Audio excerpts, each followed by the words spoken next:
Right, mufaro wangu kuva nemi pazuva ranhasi wazukuru. Ndichitenda kuti kwese kwamuri munofara handiti.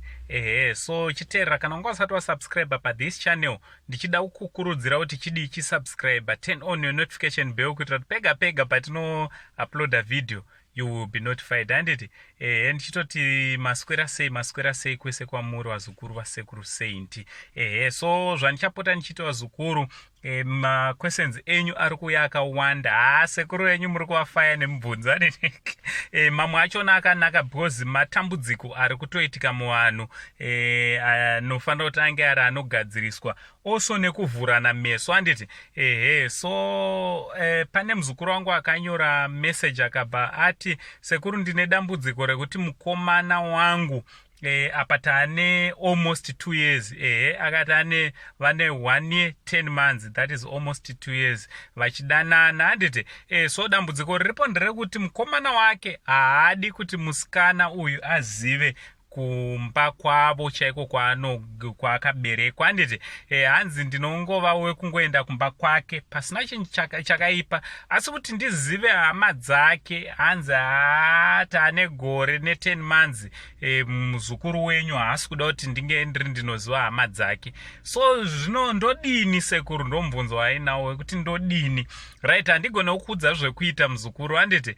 Handigona kukuudza zvekuita, but ndinogona kungokupawo yambiro yakadai. Mukomana kana afarira munhu, kana achida kuroora munhurume zvaanoitaka, chaanotanga kuita, anotanga kutokuintrodusa kuhama dzake.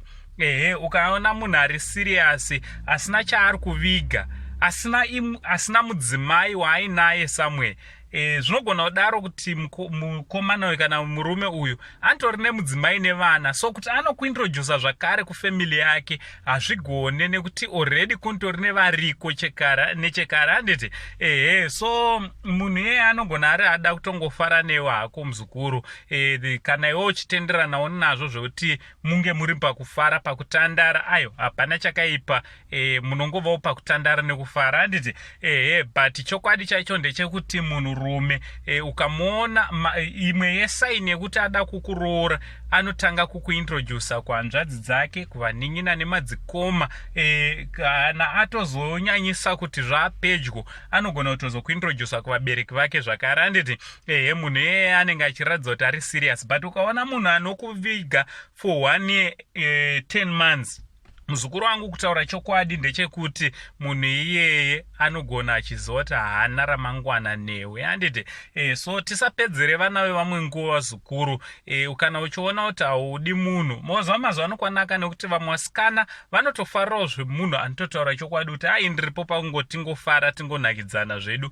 Anobva atozova toti nguva yatiri ndeyekungofara nekunakidzana, handi expecte zvakawanda kubva kumunhu uyu handiti.